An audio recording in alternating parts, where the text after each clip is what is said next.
What's up, TUMNAD lectures? In this video, we are looking at what we call microcirculation. If it's your very first time to watch it, please make sure you like the video, comment down in the comment section, and please subscribe. Let's go ahead and get started. In this video, we are mainly focusing on what we call microcirculation because it's also super very important. So look at what we call the definition of microcirculation. We look at the different components of what we call microcirculation, and also so look at what we call the step-by-step in what we call microcirculation, and we shall finish it all with the functions played by what we call the microcirculation. Let's go ahead and get started. When we talk of microcirculation, micro means small in simple terms. It means that this is going to be the circulation within the smallest vessels, as simple as that. Okay. So now microcirculation is going to be the circulation. Okay, is going to be the circulation of blood, in smallest in what you call in smallest blood vessels. Okay, in smallest blood vessels. Okay, as simple as that. When we talk of microcirculation, we are meaning the circulation of blood within the smallest vessels. And when we talk about the components of microcirculation, what are those kind of the structure that we are going to be mainly focusing on during the study of microcirculation? And these are going to be the small vessels where circulation is going to be taking place. What are the examples of these ones? We are going to be having what we call the terminal. We're going to be having what we call the terminal arterioles. Okay, terminal arterioles. Okay, and then the second one, you're going to be having what we call the capillaries. Okay, we're going to be having what we call the capillaries. We are also going to be having what we call the venules. Okay, we're also going to be having what we call the venules, and even also we're also going to be having a specific type of the system that is super very important, and this kind of the system is what we call the lymphatic system. Okay, but generally we shall first call them the lymphatic. We shall first call it what we call the lymphatic vessels. Okay, super very important in what we call the microcirculation. So now those are going to be the four components that make up what we call the microcirculation. Now, having seen all that, let's go ahead and see step by step in microcirculation. But before we go to the step by step of microcirculation, let's first take a bit of the orientation of these diagrammatic illustrations. Okay.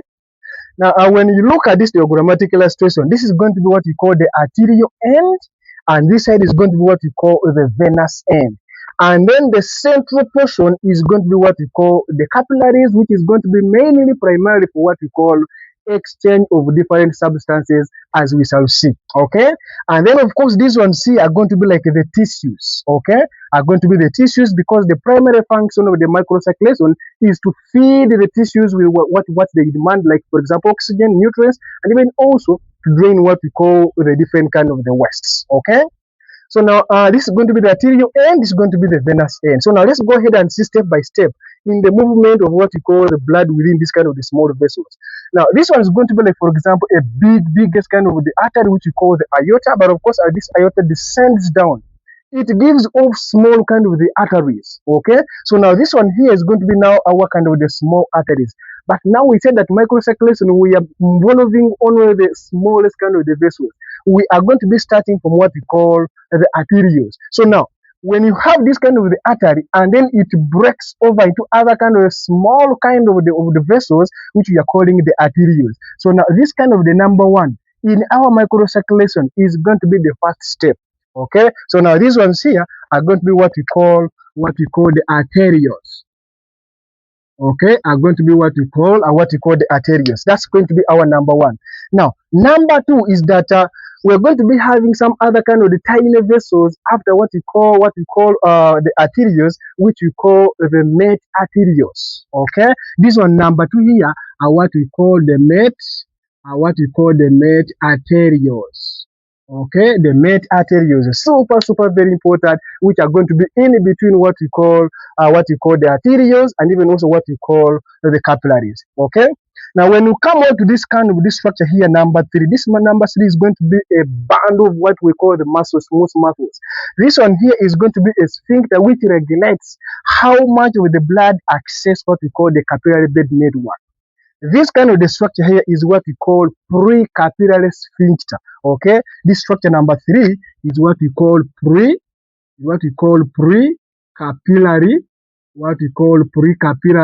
sphincter.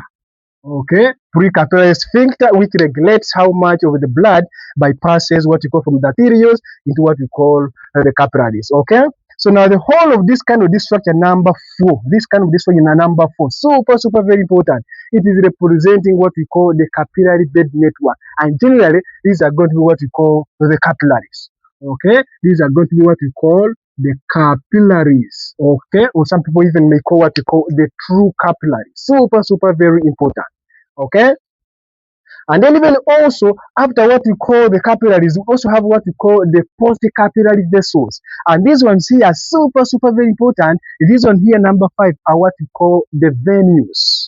Okay, this one number 5 are what we call the venues.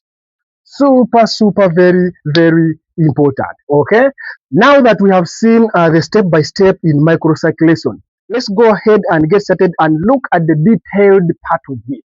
We want to go ahead and see what is that kind of the driving force which is going to be pushing out different kind of the substances from the capillary bed network into what we call the tissues, because it's also super very important. Okay, now, when the left side of the heart contracts, it pushes this kind of the blood with extensive amount of the blood pressures. But what is beautiful is that as this blood moves off into other small kind of the arteries, the pressure keeps on reducing and reducing and reducing.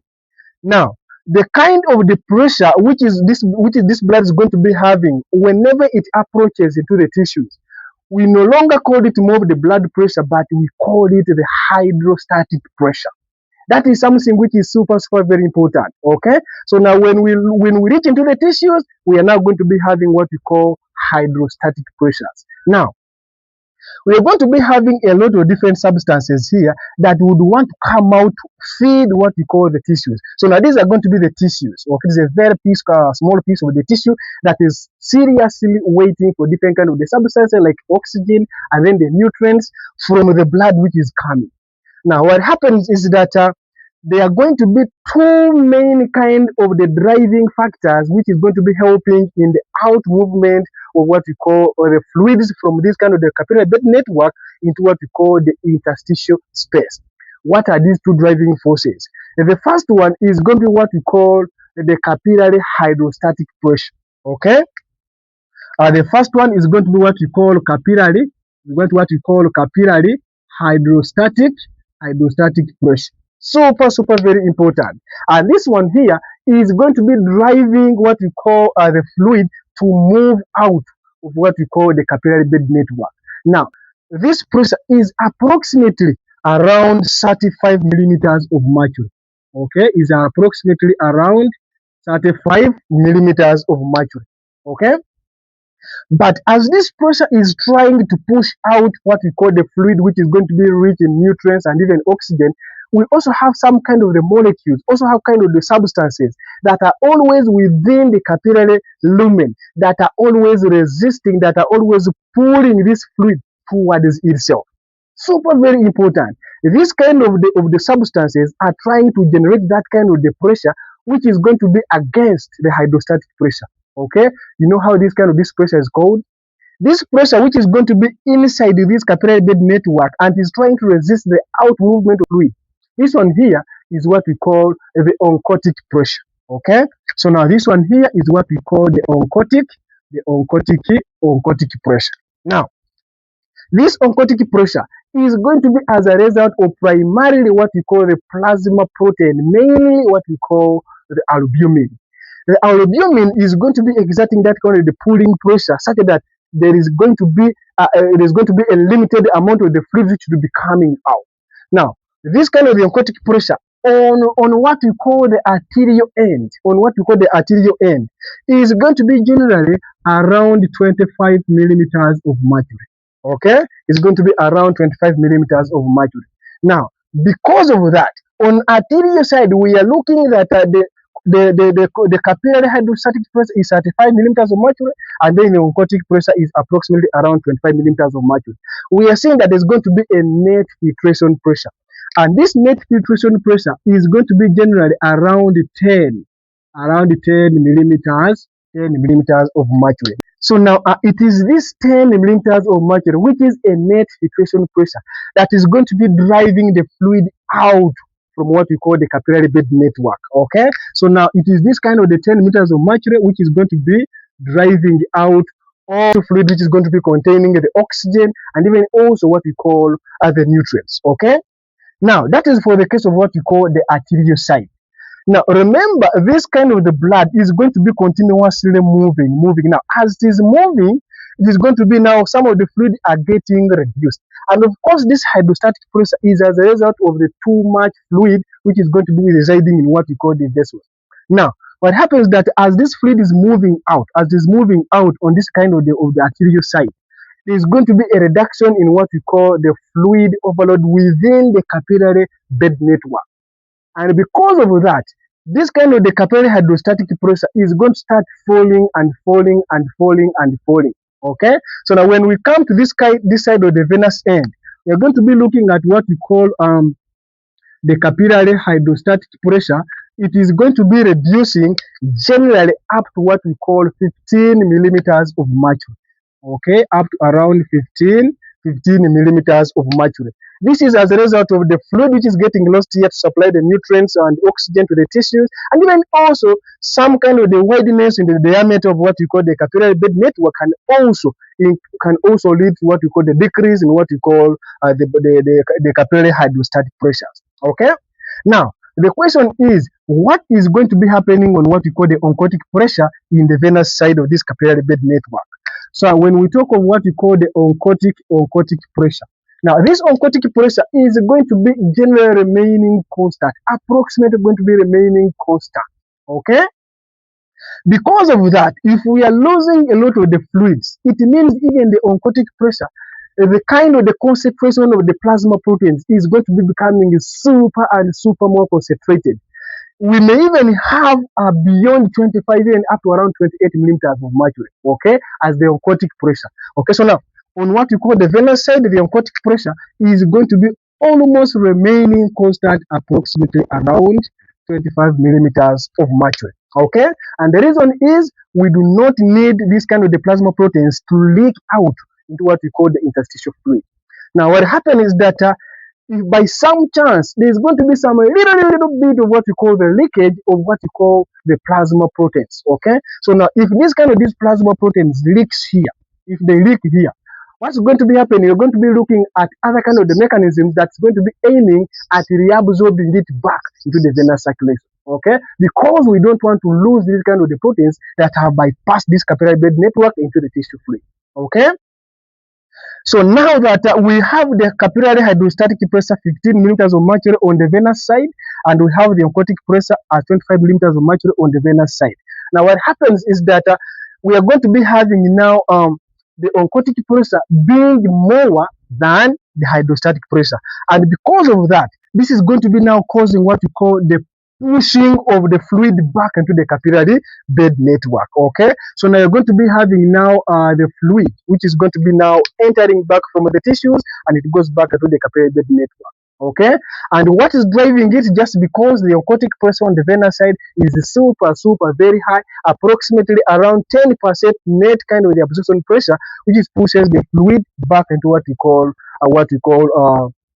the capillary bed network. But the question is, all the fluid which leaves out on the arterial side to supply the tissues with the required kind of the substances, 90% of that kind of the fluid will get retaken back into the venous end of the capillary bed network. Now, the question is, where is the 10% going?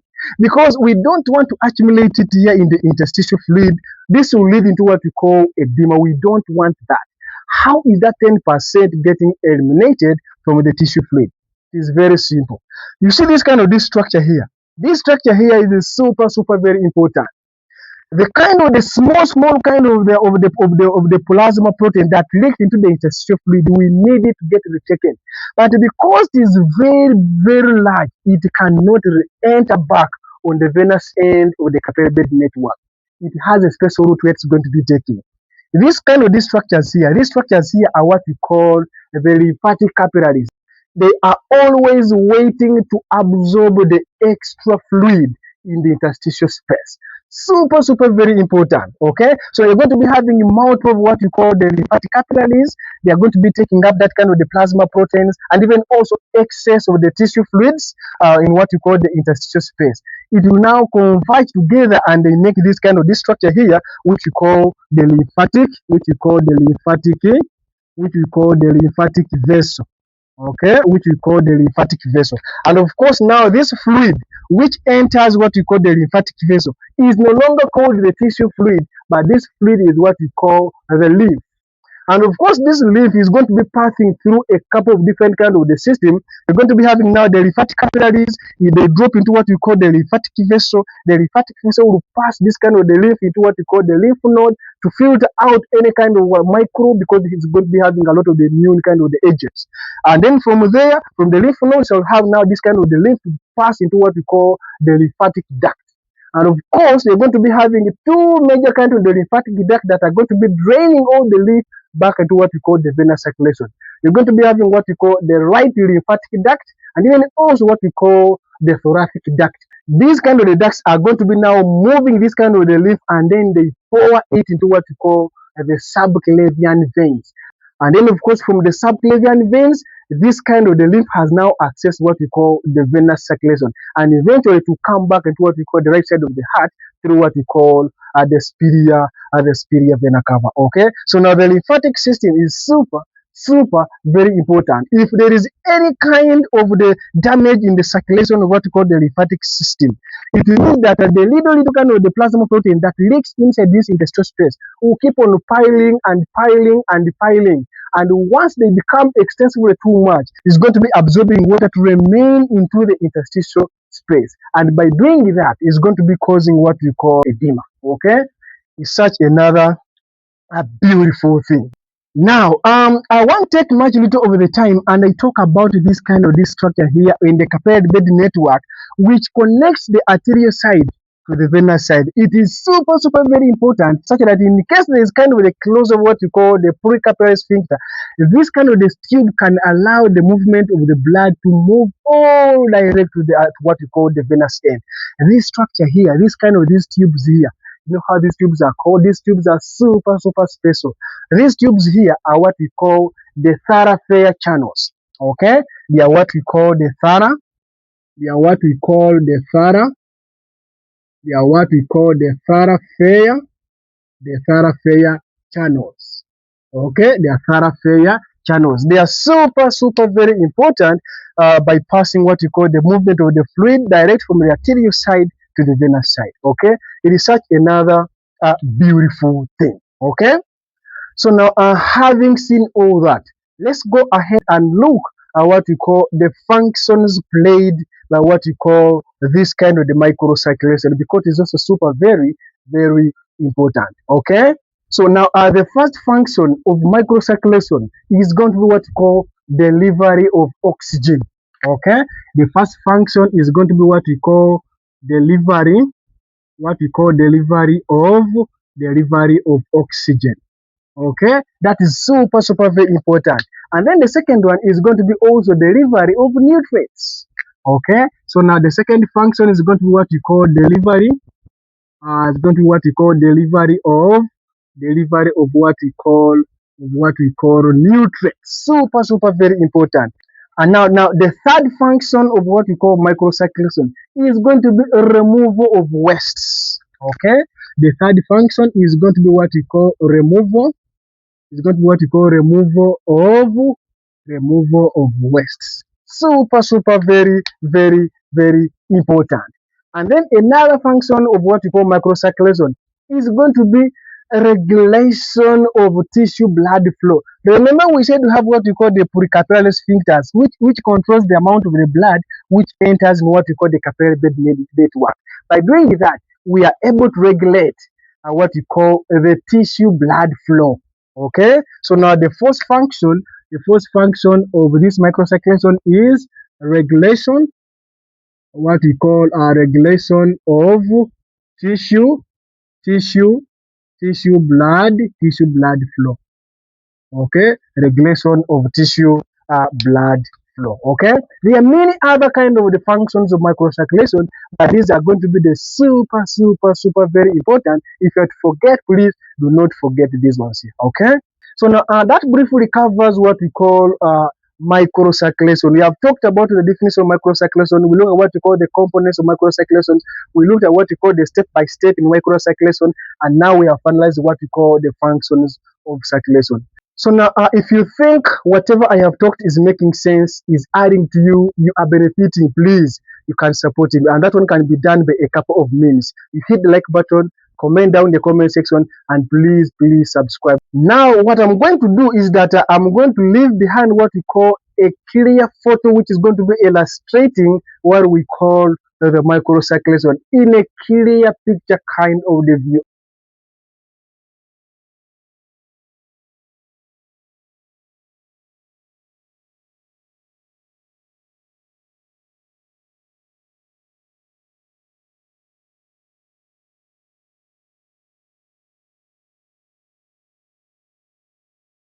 As always, TUMNAD, until we meet next time.